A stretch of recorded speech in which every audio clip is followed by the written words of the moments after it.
گرامی قدر دوستوں اور بزرگوں، عزیز بچوں اور بچیوں اور سلسلہ عظیمیہ کے کارکنوں، اور سچی بات یہ ہے کہ آپ سب میرے دوست ہیں۔ دوستوں، السلام علیکم۔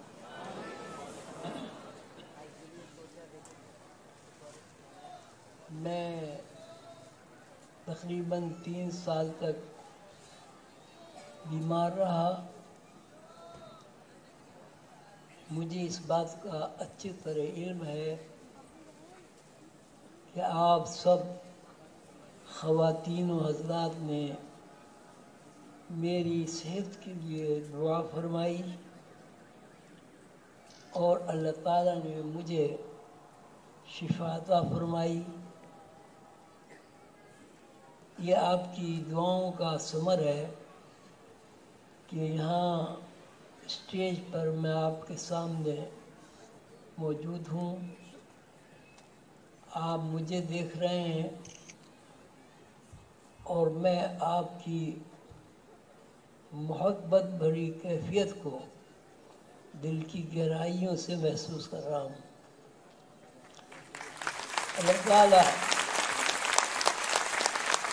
آپ کو، آپ کے بزرگوں کو، آپ کی متعلقین کو اور آپ کی اولادوں کو اپنے حفظ و امان میں رکھے، اور اللہ تعالیٰ کے محبوب حضرت محمد صلی اللہ علیہ وسلم کی تعلیمات سے آپ روشناس ہوں اور اس پر عمل کریں۔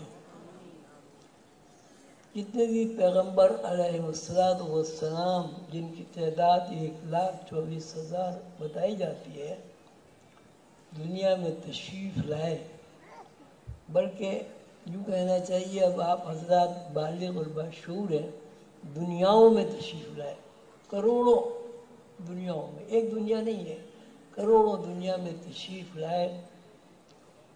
ان سب کا مشن ایک ہی رہا کہ اللہ وحدہ لا شریک ہے، اس کا کوئی شریک نہیں، اللہ ہی ظاہر ہے، اللہ ہی باطن ہے، اللہ ہی هو الاول هو الاخر، اللہ ہی آخر ہے اور اللہ ہی ابتدا ہے، هو الاول هو الاخر هو الظاہر هو الباطن۔ اور اللہ تعالیٰ نے اس دنیا کو اس لیے تخلیق فرمایا ہے کہ لوگ اللہ تعالیٰ کی عبادت کریں اور اللہ تعالیٰ کا عرفان انہیں نصیب ہو۔ وما خلقت الجن والانس الا لیعبدون۔ الحمدللہ سلسلہ عظیمیہ کے افراد، کارکنان اور سلسلے کے متعلقین، معتقدین اس امر سے واقف ہو گئے ہیں کہ انسان کی اصل اس کا مادی جسم نہیں ہے، انسان کی اصل اس کی روح ہے۔ اور قرآن پاک میں اس بات کو تشریح کے ساتھ اللہ تعالیٰ نے بیان فرمایا ہے۔ وما خلقت الجن والانس الا لیعبدون۔ اللہ تعالیٰ نے انسانوں کو اور جنات کو اس لیے تخلیق کیا تاکہ وہ اللہ کی عبادت کر کے اللہ تعالیٰ کا عرفان حاصل کریں۔ اعوذ باللہ من الشیطان الرجیم، بسم اللہ الرحمن الرحیم۔ انما امره اذا اراد شیئا، انما امره اذا اراد شیئا ان یقول له کن فیکون۔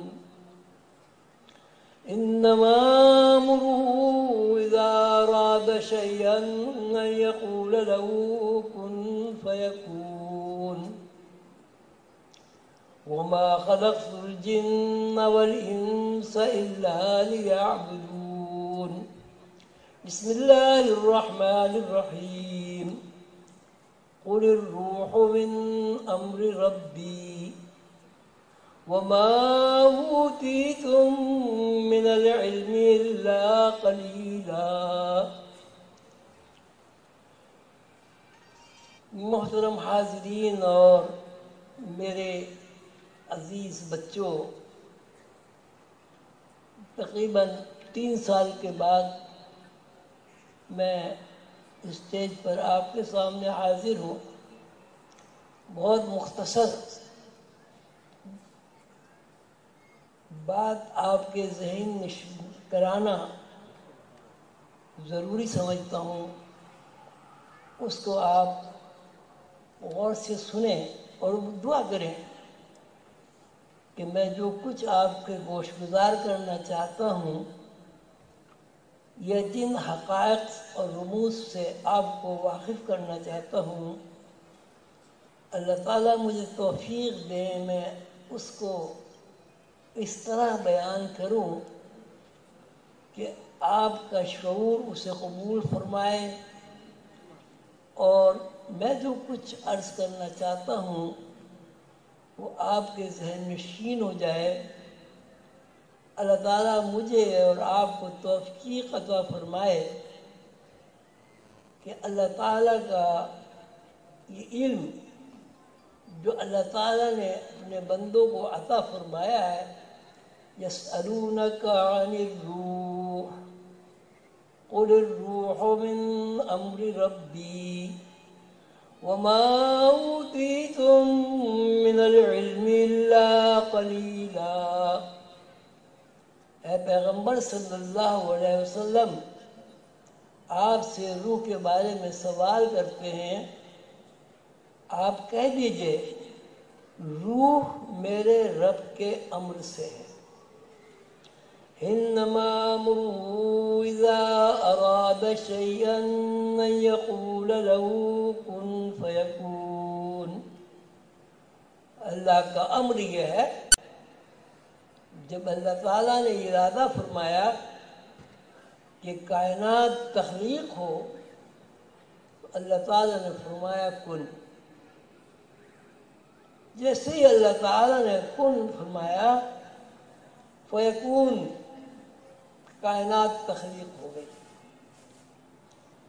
یہ جو آیتیں ابھی میں نے آپ کے سامنے تلاوت کی ہیں، ان کا حاصل یہ ہے کہ انسان کی اصل روح ہے اور یہ مادی جسم روح کا لباس ہے۔ انسان کی اصل اس کی روح ہے اور مادی جسم اس کا لباس ہے۔ یہ مشاہدہ ہے اور رات دن کا تجربہ ہے، ہر شخص اس سے واقف ہے کہ انسان جو اس دنیا میں آیا، پیدا ہوا، اس نے بچپن گزارا، لڑکپن گزارا، جوان ہوا، جوانی کے بعد بوڑھا ہوا اور بوڑھے کے ہونے کے بعد مر گیا۔ مر گیا کا مطلب فنا ہونا نہیں ہے، مر گیا کا مطلب ہے امر ہو گیا، یعنی وہ زندہ ہو گیا۔ ہم کہتے ہیں آدمی مر گیا، وہ امر ہو گیا۔ کیا چیز امر ہو گئی؟ کیا چیز امر ہو گئی؟ ایک آدمی ہے،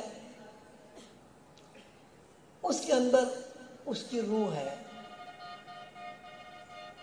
پیدائش کے وقت سے مرنے کے وقت تک وہ روح اس کو چلاتی ہے، پھراتی ہے، کھانا کھلاتی ہے، بھوک پیاس سردی گرمی کا احساس دلاتی ہے، اور جب وہ روح اس سے اپنا رشتہ منقطع کر لیتی ہے تو آدمی نہ چلتا ہے، نہ پھرتا ہے، نہ روتا ہے، نہ سوتا ہے، نہ جاگتا ہے، نہ کھاتا ہے، نہ پیتا ہے۔ اس کے باوجود کہ وہ نہ کھاتا ہے، نہ پیتا ہے، نہ چلتا ہے، نہ پھرتا ہے، نہ غصہ کرتا ہے، نہ رحم کرتا ہے، اس کا وجود موجود رہتا ہے۔ ہم سب اس بات سے واقف ہیں کہ جب آدمی کے اوپر موت وارد ہو جاتی ہے تو جسم میں کوئی تبدیلی واقع نہیں ہوتی، ایک وقت معین تک جسم میں کوئی تبدیلی واقع نہیں ہوتی۔ ہاتھ بھی موجود رہتے ہیں، پیر بھی موجود ہے، دماغ بھی موجود ہے، آنکھیں بھی موجود ہیں، کان بھی موجود ہے۔ اب کان موجود ہے لیکن وہ آدمی سنتا نہیں ہے، آنکھیں موجود ہیں لیکن وہ آدمی دیکھتا نہیں ہے، منہ موجود ہے لیکن وہ آدمی اظہار رنج و الفت کچھ نہیں کرتا۔ تو کیا ہوا، کیا چیز ہو گئی کہ انسان موجود ہے، اس کے ہاتھ بھی موجود ہے، اس کے کان بھی موجود ہے، اس کا دماغ بھی موجود ہے، اس کا دل، پھیپھڑے، گردے، پتے سب موجود ہے، لیکن اس جسم میں حرکت نہیں ہے۔ کیا چیز اس کے اندر سے نکل گئی؟ کیا چیز اس کے اندر سے نکل گئی؟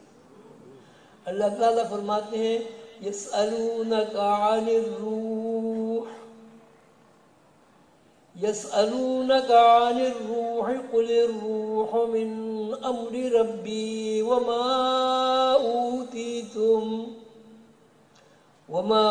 أوتيتم من العلم إلا قليلا۔ ہم نے اے پیغمبر صلی اللہ علیہ وسلم آپ سے یہ لوگ سوال کرتے روح کیا ہے، یسألونک عن الروح، آپ سے سوال کرتے ہیں کہ روح کیا ہے، قل الروح، آپ فرما دیجئے محمد صلی اللہ علیہ وسلم آپ فرما دیجئے قل الروح من امر ربی، روح میرے رب کا امر ہے یا میرے رب کے امر سے ہے۔ وما اوتیتم من العلم الا قلیلا، لیکن اس کا جو علم ہے وہ قلیل دیا گیا ہے۔ قرآن پاک کی اس آیت مبارکہ سے یہ بات بالکل ثابت ہو گئی کہ روح کا علم اللہ تعالیٰ نے عطا فرمایا ہے۔ یسألونک عن الروح قل الروح من امر ربی، کہ یہ سب روح کے بارے میں آپ سے سوال کرتے ہیں، پیغمبر صلی اللہ علیہ وسلم آپ فرما دیجئے روح میرے رب کے امر سے، اور میں نے اس کا قلیل علم، تھوڑا سا علم دیا ہے۔ ثابت یہ ہوا کہ روح کا علم ہر اس انسان کو حاصل ہے جو اس علم کو سیکھنا چاہتا ہے۔ اس کی مثال یہ ہے کہ ہر اس آدمی کے اندر جو انگریزی پڑھنا چاہے انگریزی سیکھ لیتا ہے، لیکن جب وہ انگریزی پڑھنا شروع نہیں کرتا تو اس علم سے ناواقف ہوتا ہے۔ ہر وہ آدمی جو عربی سیکھنا چاہے عربی سیکھ لیتا ہے، لیکن اگر سیکھنا نہ چاہے تو وہ نہیں سیکھتا۔ ہماری بدنصیبی تو یہ ہے کہ ہم نماز میں 10 سورتیں پڑھتے ہیں، چھوٹی چھوٹی صورتیں، سورہ فاتحہ، سورہ ناس، سورہ فلق، سورہ اخلاص، سورہ لق، چھوٹی چھوٹی صورتیں، لیکن بدنصیبی یہ ہے کہ ہم ان صورتوں کا ترجمہ ہمیں نہیں پتا۔ جب صورتوں کا ترجمہ ہی پتا نہیں تو اس کا فائدہ اور نقصان زیر بحث نہیں آتا۔ کوئی آدمی یہ نہیں کہہ سکتا کہ وہ انگریزی بغیر ترجمے کے پڑھ لے اور انگریزی سے اس کو فائدہ پہنچے گا. کیوں بھائی؟ کوئی کہہ سکتا ہے؟ کوئی کہہ سکتا ہے؟ کیوں نہیں کہہ سکتا؟ اگر آپ قرآن شریف بغیر ترجمے کے پڑھ سکتے ہیں اور آپ یہ سمجھتے ہیں کہ اس سے ہمیں فائدہ ہوگا، تو انگریزی آپ بغیر ترجمے کیوں نہیں پڑھتے؟ کیا آپ کے پاس اس بات کا کوئی جواب ہے؟ آپ اتنے سارے لوگ ماشاءاللہ بیٹھے ہیں، کوئی بھی علم ہو اگر ہمیں اس کا ترجمہ یاد نہیں ہوتا تو کیا ہم اس علم سے فائدہ اٹھا سکتے ہیں؟ جی زور سے بولو یار. پھر قرآن پاک کا علم جب آپ نے حاصل نہیں کیا اور ترجمہ یاد نہیں کیا تو اس سے آپ کیسے فائدہ اٹھائیں گے؟ ایک سوال ہے. کوئی آدمی اس سوال کا جواب دے سکتا ہے اتنے بڑے مجمع میں؟ ہم جو نماز میں قرآن کریم کی اللہ کی دی ہوئی توفیق کے ساتھ تلاوت کرتے ہیں، اگر ہمیں اس کا ترجمہ یاد نہیں تو ہمیں اس کا جو فائدہ ہے، کیا وہ فائدہ ہمیں پوری طرح حاصل ہو سکتا ہے؟ جی نہیں بھائی، سارے بولو نا. تو جب نہیں فائدہ ہو سکتا، اب ہماری یہ ذمہ داری ہو گئی کہ قرآن پاک کی جتنی صورتیں ہمیں یاد ہیں نماز کے لیے، اور پوری نماز کا ترجمہ ہمیں یاد کرنا ہے. اب تک تو ہمیں پتہ نہیں تھا، مائیں نسلوں سے یہ چل رہا ہے کہ قرآن پڑھ لو بس. لیکن اب تو ہمیں پتہ چلی ہے نا کہ ہم اگر قرآن پاک کو ترجمے کے ساتھ نہیں پڑھیں گے تو قرآن پاک کا فائدہ ہمیں جو فائدہ ہونا چاہیے ہم اس سے محروم رہیں گے. تو ہمیں کیا کرنا چاہیے بھائی؟ اب ہمیں یہ کرنا چاہیے کہ یہ جو 10 صورتیں چھوٹی چھوٹی ہمیں یاد ہیں، ان صورتوں کا ہمیں ترجمہ یاد کرنا چاہیے. دیکھیے کسی چیز کو حفظ کرنا مشکل ہے، تو وہ مشکل کام تو پورا ہو گیا. اللہ تعالیٰ ہمارے والدین کو جنت نصیب فرمائے، انہوں نے اتنا کام تو کر دیا ہے آدھے سے زیادہ. اب آدھا کام ہمارے پاس یہ رہ گیا ہے کہ ہم قرآن پاک کا ترجمہ یاد کریں اور نماز پوری جو ہے اس کا ترجمہ یاد کریں، اس سے ہمیں فائدہ حاصل ہوگا. بات روح کی اور جسم کی ہو رہی تھی. آپ یہ بتائیں کہ انسان کے اندر جب تک روح رہتی ہے اس کے اگر سوئی بھی چبھئی جائے تو وہ محسوس کرتا ہے، لیکن اگر روح نکل جائے اور اس کا کوئی عضو کاٹ لیا جائے، کیا آدمی محسوس کرتا ہے؟ جی نہیں کرتا نا. اب ایک آدمی مر گیا، اب اس کو جب آپ نگانے کے لیے تختے پر لٹاتے ہیں تو اس کے اندر تو کوئی اپنی قوت مدافعت ہوتی ہی نہیں ہے. کیوں نہیں ہوتی؟ کیوں نہیں ہوتی؟ بتاؤ کیوں نہیں ہوتی؟ اس کے اندر روح نہیں ہے. مردہ سنتا ہے؟ کیوں نہیں سنتا؟ مردہ بولتا ہے؟ کیوں نہیں بولتا؟ مردہ کھانا کھاتا ہے؟ کیوں نہیں کھاتا؟ مردہ روتا ہے؟ جی کیوں؟ مردہ ہنستا ہے؟ کیوں؟ تو اصل جسم ہے یا روح ہے؟ جب تک جسم کے اندر روح موجود ہے آپ کے اندر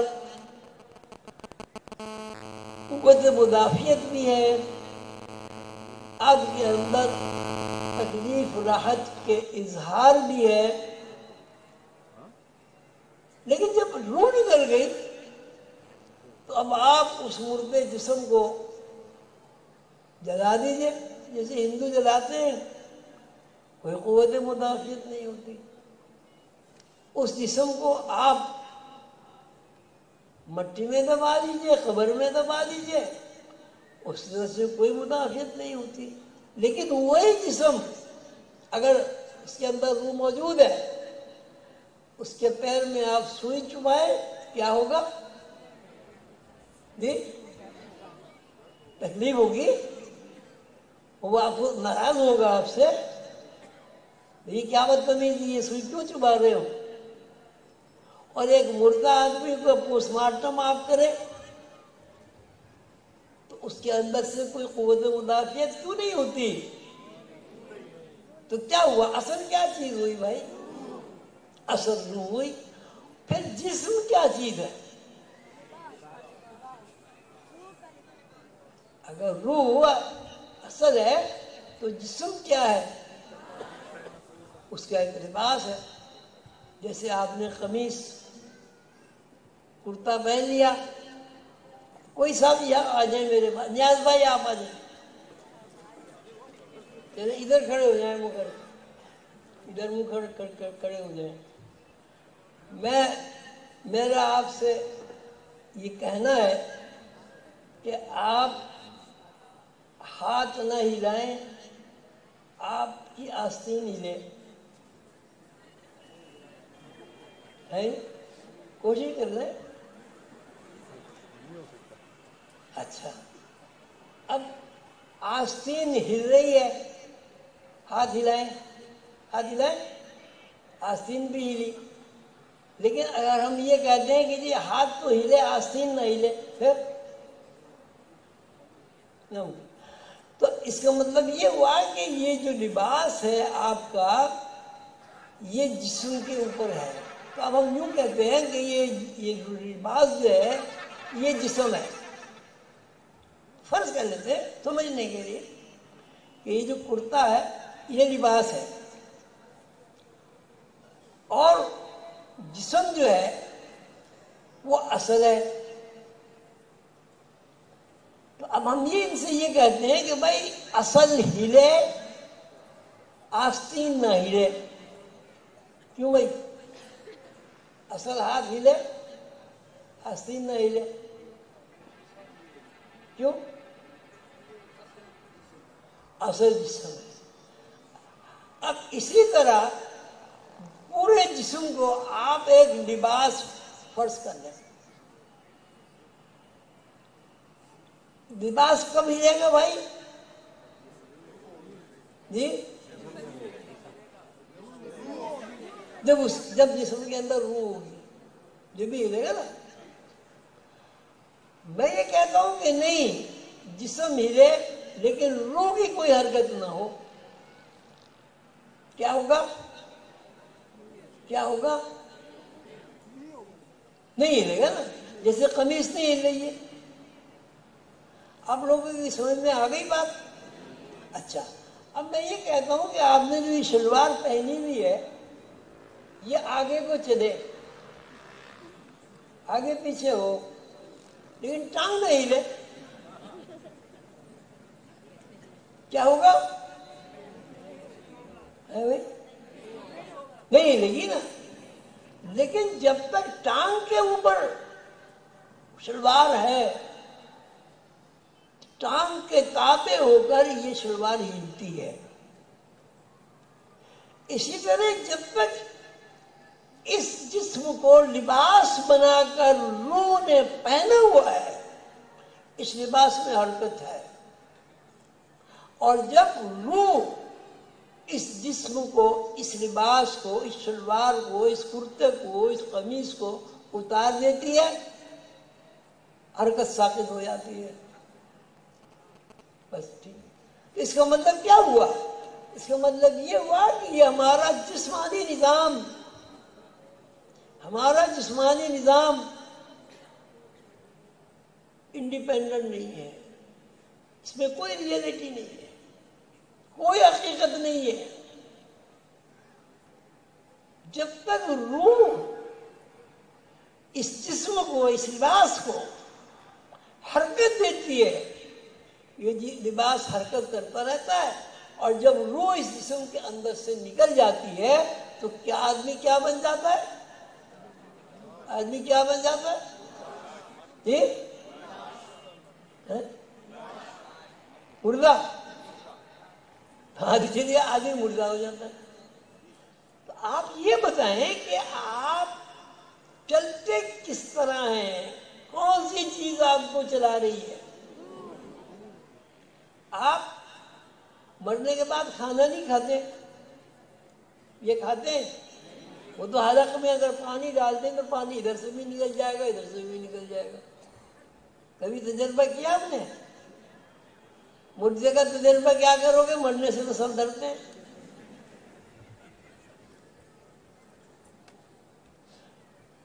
ایک آدمی پانی پیتا ہے، گٹ گٹ کر کے پورا ایک گلاس پی جاتا ہے، اب اس کے اندر روح نہیں ہے تو اس کے منہ میں چمچے سے پانی ڈالیے، کیا ہوگا؟ کیا ہوگا؟ پانی باہر آ جائے گا۔ ایک آدمی کی نظر بہت تیز ہے لیکن وہ مر گیا، آنکھیں اس کی موجود ہیں، اور اس کے سامنے یوں کریں، دیکھے گا؟ خط پڑھ لے گا؟ اپنی بیگم کی صورت دیکھ لے گا خوبصورت؟ اسی صورت سے ایک آدمی مر گیا، اس کو آپ خوشبو سنگائیں، اس کی ناک کے سامنے بہترین خوشبو رکھیں، کیا ہوگا؟ کیا ہوگا؟ جی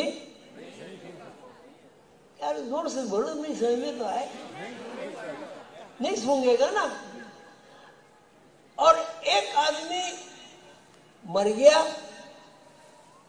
وہ کھڑا ہو سکتا ہے؟ بیٹھ سکتا ہے؟ لیٹ سکتا ہے؟ دوڑ سکتا ہے؟ کیوں؟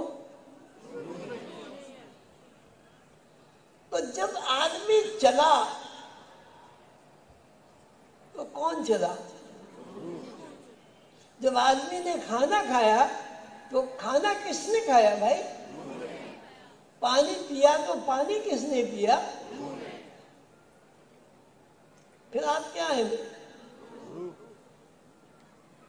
اسی طرح اب خیالات پر آ جائیے۔ جب تک آدمی زندہ رہتا ہے ہر وقت اس کے ذہن میں خیالات کا ہجوم رہتا ہے، کوئی وقت ایسا نہیں ہوتا کہ ذہن خیالات سے خالی ہو۔ اب آدمی مر گیا، اس کو کتنا خیال آتا ہے؟ جی نہیں آتا نا۔ یہ کون ہے؟ شاہ عالم ہے یہ؟ جان عالم؟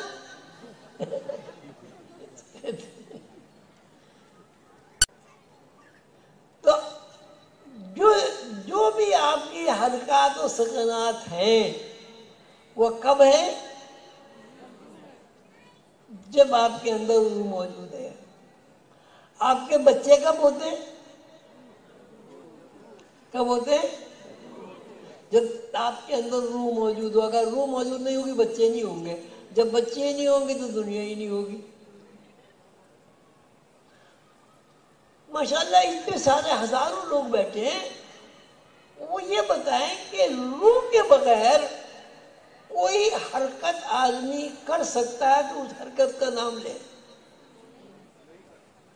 جی اچھا، اب جب سب کچھ آپ نے مان لیا، تسلیم کر لیا، مطلب ایک مردہ آدمی کی کبھی شادی ہوتی دیکھی؟ کسی مردہ ماں کے پیٹ سے کسی بچے کو جنم ہوتا دیکھا؟ تو پھر بھائی میرا سوال یہ ہے کہ آپ کیا ہیں، کیا ہوئے، کیا ہیں آپ کا جسم کیا ہوا؟ وہ لباس، روح کا لباس. تو لباس میں اپنے کوئی زندگی نہیں ہوتی. اب میں اپنے سارے کپڑے اتار کے یہاں رکھ دوں، اس میں زندگی ہوگی؟ اسی طرح روح اپنا یہ جسم کا لباس اتار کے رکھ دے تو اس میں حرکت ہوگی؟ آپ کو بھوک کب لگتی ہے؟ بھوک کب لگتی ہے؟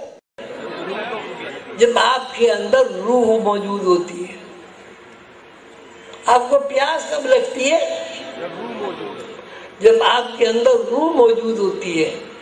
تو اب میرا سوال یہ ہے کہ پانی اس جسم نے پیا یا روح نے پیا؟ کھانا جسم نے کھایا یا روح نے کھایا؟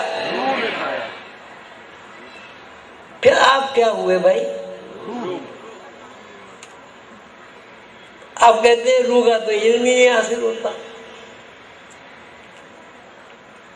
اور میں یہ کہتا ہوں کہ روح کے علاوہ آپ کچھ ہے ہی نہیں. اب آپ کو نظر آتا ہے آنکھوں سے روح نکل جائے، کیوں بھائی؟ میاں صاحب نظر آئے گا؟ کیوں نہیں نظر آئے گا؟ روح نہیں ہے. شادی کریں گے آپ؟ ماشاءاللہ مردوں کو شادی کا بڑا شوق ہوتا ہے. کسی مردہ جسم نے شادی کی ہے؟ کیوں؟ ایک آدمی ہے، مردہ ہے، بڑا امیر کبیر کروڑ پتی ارب پتی ہے. اب اس سے کہیں گے کہ بڑا امیر کبیر کروڑ پتی ہے، اس سے شادی کر لو. کوئی کرے گا؟ کیوں؟ اس لیے اس کے اندر زندگی نہیں ہے، توانائی نہیں ہے. شادی کا جو مقصد ہے وہ اس سے پورا نہیں ہوتا، اس لیے وہ شادی نہیں کرتا. اب آپ سب لوگ میرے اس سوال کے جواب دیں کہ آپ فی الواقع کیا ہے؟ آپ کا جسم کیا ہے؟ آپ کا جسم کیا ہے؟ جی؟ کس کا لباس؟ تو روح کا لباس آپ بنے پھر رہے ہیں، اور لباس کو یہ پتہ نہیں کہ روح کیا ہے. بھئی آپ نے قمیض پہن لی، واسکٹ پہن لی، کوٹ پہن لیا، پتہ ہے نا کہ جسم کے اوپر ایک لباس ہے. تو جب آپ سب کچھ روح ہیں، روح کے علاوہ کچھ نہیں ہے، تو یہ کیا بات ہوئی کہ آپ روح سے نہ واقف ہیں نہ روح کے علم سے واقف ہیں؟ یہ کیا بات ہوئی بھائی؟ ماشاءاللہ سارے پڑھے لکھے لوگ ہیں، یہ کیا بات ہوئی؟ کوئی جواب دے گا؟ مردہ آدمی سوتا ہے، جاگتا ہے، چلتا ہے، پھرتا ہے، کھانا کھاتا ہے. کیوں نہیں کھاتا؟ کیوں نہیں چلتا پھرتا؟ جی؟ روح نہیں. اب میرا آپ سے یہ سوال ہے کہ کھانا کون کھاتا ہے؟ کھانا کون کھاتا ہے؟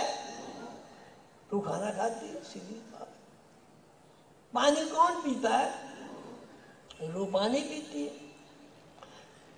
جامی صاحب بڑے غور سے مجھے دیکھ رہے ہیں، ایک نظر سے مسلسل. کیوں جامی صاحب؟ کون؟ جسم کی کیا حیثیت؟ ماشاءاللہ آپ دین ہے، جسم کی کیا حیثیت ہے آپ کے علم میں؟ آپ اس کی تشریح کر سکتے ہیں؟ جی؟ کچھ بھی نہیں ہے. تو جب کچھ بھی نہیں ہے اور آپ کی اصل روح ہے، تو آپ کی کیا ذمہ داری ہے؟ کیا ذمہ داری ہے؟ آپ کو روح کا علم حاصل ہو، آپ جانتے ہو کہ روح کیا ہے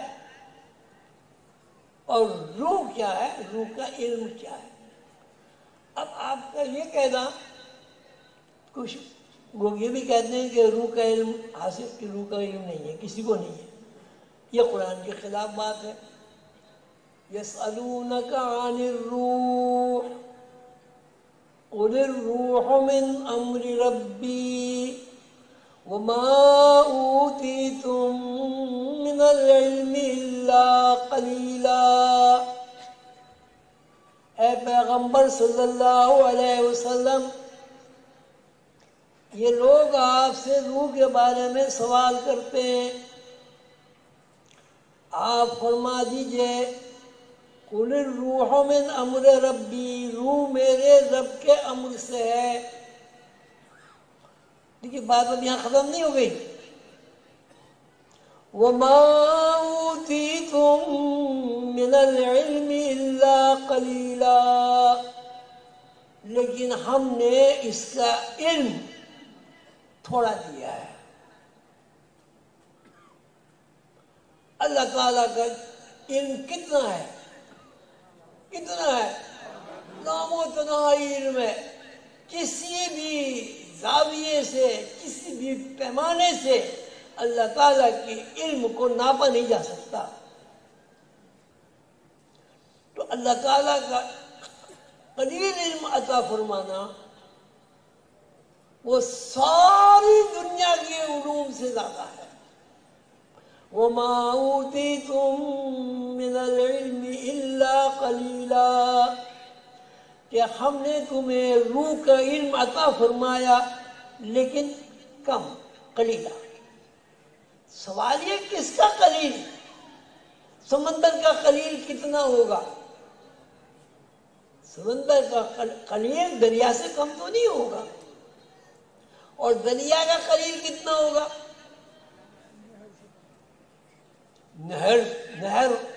نہر کا، یعنی اب جتنی اللہ تعالیٰ کا علم ہے اسی مناسبت سے تو اس قلیل کا کوئی اور تھوڑ نہیں ہے۔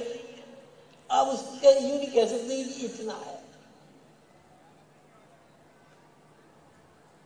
اب دو باتیں میں نے پیش کی آپ کے سامنے، ایک یہ کہ یہ جو جسم ہے آپ کا، یہ جو جسم ہے آپ کا، ایک تو یہ بڑھتا گھٹتا ہے۔ ایک بچہ ہے، وہ بڑھ کے لڑکا ہو گیا، بچپن گھٹ گیا۔ وہ لڑکا بڑا ہوا، جوانی آ گئی، لڑکپن غائب ہو گیا۔ جوان آدمی بوڑھا ہوا، جوانی غائب ہو گئی، بڑھاپا نمایاں ہو گیا۔ اور جب بڑھاپا غائب ہوا تو کیا ہوا؟ کیا ہوا؟ میرے عزیز کان کم سنتے ہیں، کیا ہوا؟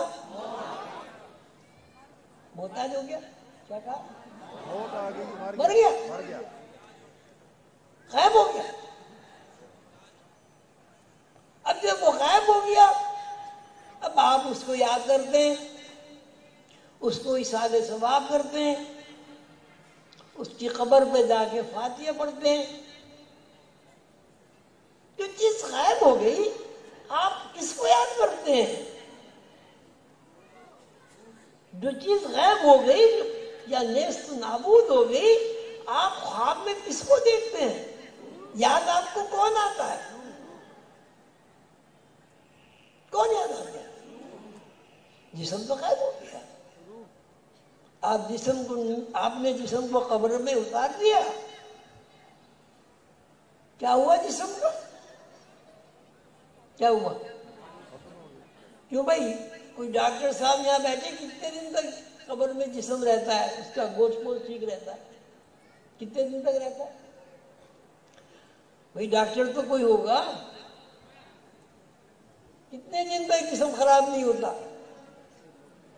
کوئی ڈاکٹر نہیں ہے یہاں؟ ہے کتنا؟ نہیں۔ ہاں بھائی ڈاکٹر صاحب، ہمارے ڈاکٹر صاحب کہاں گئے؟ باہر گئے ہوئے؟ بہرحال کچھ عرصے کے بعد اگر آپ قبر کو کھولیں تو وہاں جسم نہیں ہوتا، لیکن جسم وہاں نہیں ہوتا. آپ وہاں جا کے کہتے ہیں السلام علیکم یا اہل القبور، کس کو سلام کر رہے ہیں بھائی؟ جسم تو وہاں نہیں ہے. کیا ہوتا ہے؟ جسم تو کچھ بھی نہیں ہوتا، پانی ہو جاتا ہے، سڑ جاتا ہے، ہڈیاں ملتی ہیں وہاں. السلام علیکم یا اہل القبور. حضور پاک صلی اللہ علیہ وسلم جب بدر میں تشریف لے گئے، مدینہ سے مکے جاتے ہوئے، تو انہوں نے وہاں کھڑے ہو کر فرمایا کہ بھائیو، مجھ سے اللہ نے جو وعدہ کیا تھا وہ میں نے دیکھ لیا ہے. تمہارے مقدر میں جو کچھ اللہ نے کیا تھا کیا تو نے بھی دیکھ لیا ہے؟ صحابہ کرام نے جب یہ بات سنی تو انہوں نے فرمایا کہ یا رسول اللہ صلی اللہ علیہ وسلم، یہ مردے کیا بولتے ہیں، کیا سنتے ہیں؟ سیدنا حضور علیہ السلام نے ارشاد فرمایا یہ بولتے بھی ہیں، سنتے بھی ہیں، اور تم سے زیادہ سنتے ہیں، لیکن تم نہیں سنتے. یہ سنتے ہیں، تم نہیں دیکھتے کہ یہ دیکھتے ہیں. ایک تو یہ بات.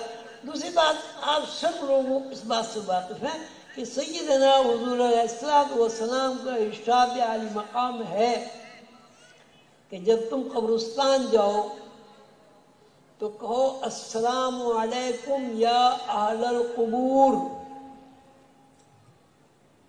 اے وہ لوگوں جو قبروں میں رہتے ہو، تمہارے اوپر سلامتی ہو.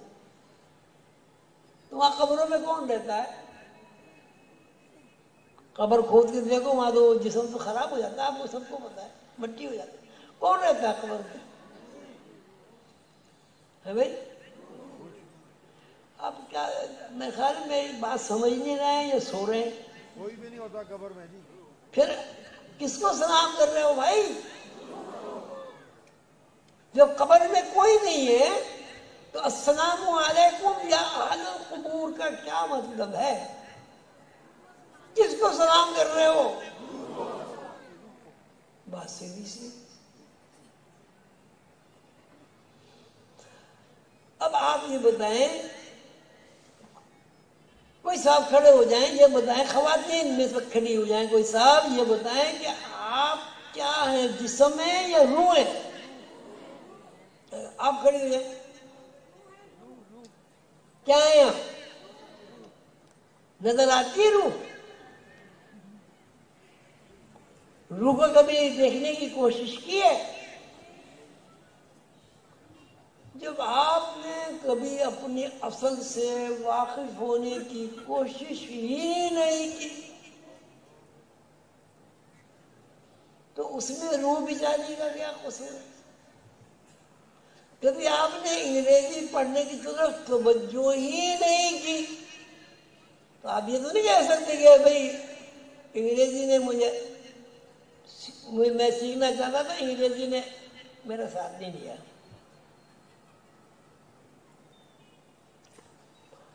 میرے خیال ہے بات میں بہت مختصر کرتا ہوں. اب میں نے آپ کو یہ سمجھانے کی کوشش کی ہے کہ جسم، مادی جسم اصل نہیں ہے، یہ روح کا لباس ہے. جس طرح کوٹ پتلون اصل نہیں ہے، آپ کے جسم کا لباس ہے. آپ ایک ایسا لباس بنائیں کہ انگلی میں انگلی آ جائے، جیسے دستانے ہوتے ہیں، ناک میں ناک آ جائے، آنکھ میں آنکھ آ جائے، کان میں کان آ جائے، سر میں سر آ جائے، گردن میں گردن آ جائے، پیٹ میں پیٹ آ جائے. ایسا جسم بن سکتا ہے نہیں؟ بن سکتا ہے جی؟ اب تو ایسے گم سم بیٹھے ہو جیسے پتہ نہیں میں کوئی الف لیلا کوئی دوسری سنا رہا ہوں. بن سکتا ہے. بن سکتا ہے نا؟ تو اب جب آپ ہاتھ ہلائیں گے تو آپ کی انگلیاں بھی ہلیں گی، وہ جو بنی ہوئی ہیں دستانے، آپ سر ہلائیں گے سر بھی ہلے، وہ سر ہلے گا، وہ لباس ہلے گا، لباس ہلے گا نا. اور جب آپ چلیں گے تب آپ کا لباس ہلے گا. تو اسی طرح جب روح حرکت کرتی ہے مادی جسم ملتا ہے. اب روح جب اس سے اپنا رشتہ منقطع کر لیتی ہے، مادی جسم کی کیا حیثیت ہوتی ہے؟ مردہ. کرتا پاجامہ جو آپ نے اتار کے پھینک دیا. اب ہماری کیا ذمہ داری ہے؟ جب ابھی تک تو ہمیں قانون معلوم نہیں تھا، پتہ نہیں تھا. اب ہمیں پتہ چل گیا کہ یہ مادی جسم تو ہمارا کچھ ہے ہی نہیں.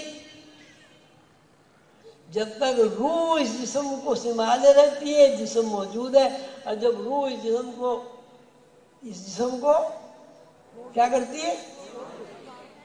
اتار دیتی ہے، جسم کی کوئی حیثیت نہیں رہتی. اب جتنے لوگ میری بات کو سمجھ گئے ہیں وہ سب ہاتھ اٹھا دیں. ماشاء اللہ یہ تو پھر سارے پڑھے لکھے قابل ہو گئے ماشاء اللہ. اچھا، اب بات تو آپ کی سمجھ میں آ گئی. یہ تو آ گئی نا کہ یہ جو گوشت پوست کا جسم ہے یہ روح کا لباس ہے، اور جب جس کا لباس ہے یعنی روح کا لباس ہے وہ اس گوشت پوست کو اتار دیتی ہے تو اس کی حرکت کوئی نہیں ہوتی. یہ بات تو سمجھ گئی نا؟ تو آپ کا آپ کا جسم ہے یہ اصل لباس ہے، یہ اصل روح ہے.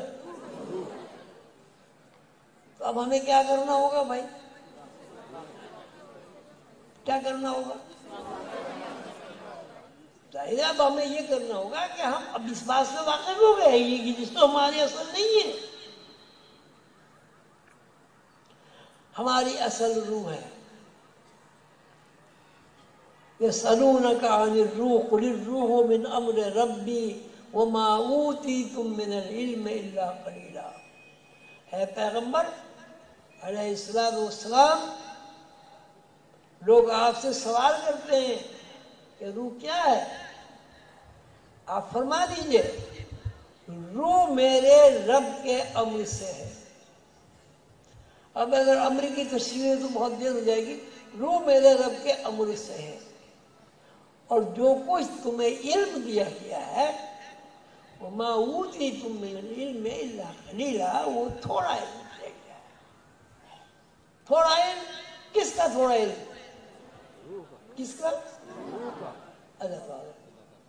اللہ تعالیٰ کا علم، اللہ اکبر.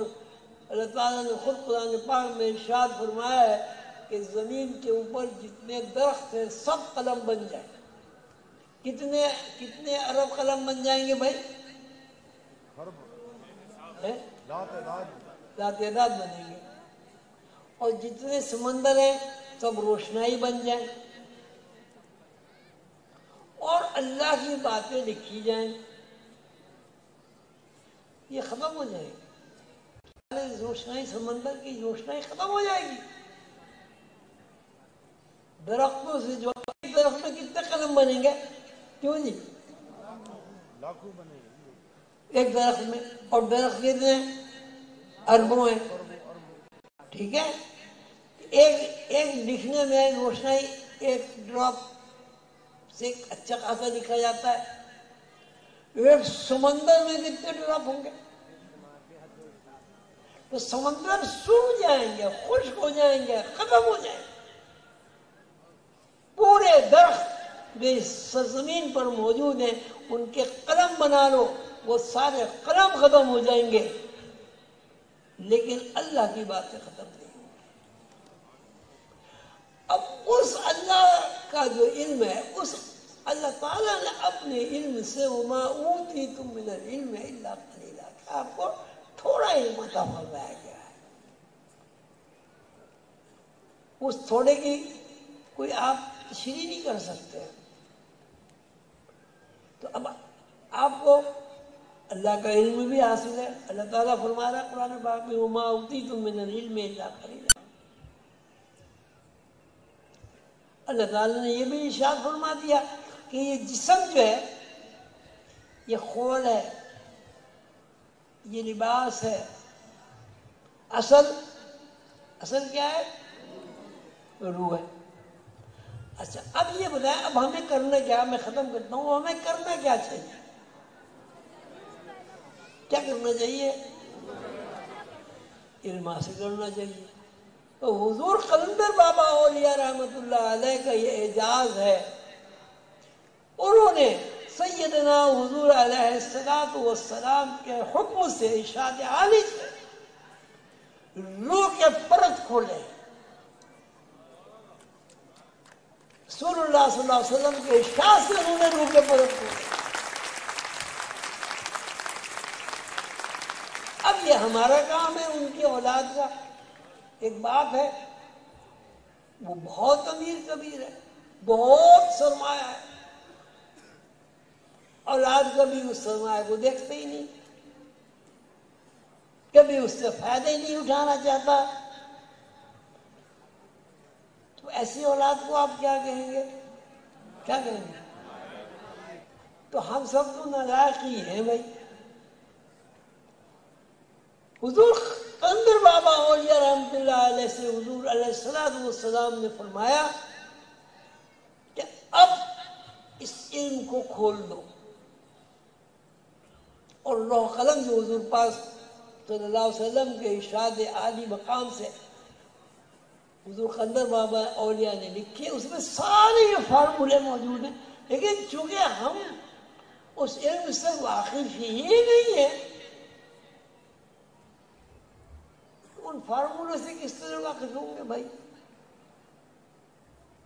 سلسلہ عظیمیہ کے جتنے بھی افراد ہیں اس میں خواتین بھی ہیں اور مرد حضرات بھی ہیں، بوڑھے بھی ہیں، جوان بھی ہیں.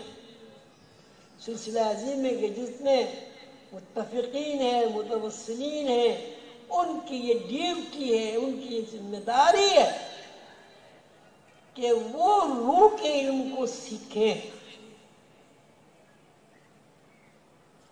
اللہ تعالیٰ آپ سب کو اور مجھے توفیق عطا فرمائے کہ ہم سیدنا حضور علیہ الصلوۃ والسلام کے ارشاد عالی کے مطابق حضور قلندر بابا اولیاء نے جو تعلیمات چھوڑی ہیں ان کو سیکھیں اور ان پر عمل کرنے کی توفیق عطا فرمائے. اللہ تعالیٰ مجھے اور آپ کو علم حاصل کرنے کی توفیق عطا فرمائے. سیدنا حضور علیہ الصلوۃ والسلام کے وارث حضور قلندر بابا اولیاء رحمۃ اللہ علیہ کے علوم کو سیکھ کر ان علوم کو دنیا میں اس طرح پھیلا دیا جائے کہ لوگوں کے ذہن سے یہ بات نکل جائے کہ انسان روح کا علم نہیں سیکھ سکتا. وما اوتیتم من العلم الا قلیلا. اللہ تعالیٰ آپ سب کا حامی و ناصر ہو، آپ کو صحت و تندرستی عطا فرمائے، ہماری اولاد سعید ہو. اللہ تعالیٰ ہمیں علم سیکھنے کی، حاصل کرنے کی توفیق عطا فرمائے، آپس میں محبت الفت عطا فرمائے. اللہ تعالیٰ ہمیں ایک دوسرے کا غمخوار اور مددگار بنائے. اللہ تعالیٰ ہمارے ملک کی حفاظت فرمائے. اللہ تعالیٰ ہمیں اور ہمارے تمام اعزاء کو، رشتہ داروں کو، اقربا کو، خاندان کو اپنے حفظ و امان میں رکھیں اور ہمیں دین دنیا کی سعادت نصیب فرمائے اور ہمیں وہ علوم عطا فرمائے جو سیدنا حضور علیہ الصلوۃ والسلام کے وارث حضور قلندر بابا اولیاء رحمۃ اللہ علیہ نے ہمارے لیے چھوڑے ہیں. آمین یا رب العالمین. آپ سب حضرات کا بہت شکریہ، آپ دور دراز سے تشریف لائے، میں اس کا بہت قدردان ہوں اور انشاءاللہ آپ کے لیے پہلے بھی دعا گو ہوں اور آئندہ بھی آپ کو اپنی دعاؤں میں یاد رکھوں گا. آپ سے بھی التماس ہے کہ آپ بھی مجھ عاجز بندے کو اپنی دعاؤں میں یاد رکھیں اور میرے لیے دعا کریں کہ میں اپنے مرشد کریم حضور قلندر بابا اولیاء رحمۃ اللہ علیہ کی تعلیمات پر عمل کروں اور اپنے عزیزوں کو، دوستوں کو اس علم کو سیکھنے کی ہمت اور توفیق اللہ تعالیٰ عطا فرمائے۔ اللہ تعالیٰ آپ سب کا حامی و ناصر ہو۔ آپ سب حضرات تشریف لائے، آپ کا بہت شکریہ۔ آپ جب تشریف لے جائیں تو اپنے عزت سے، اپنے دوستوں سے، اپنے احباب سے میرا سلام عرض کریں اور میرے لیے ان سب سے دعا کرائیں کہ اللہ تعالیٰ مجھے یہاں اور آخرت میں سرخ عطا فرمائے۔ آمین یا رب العالمین برحمتک یا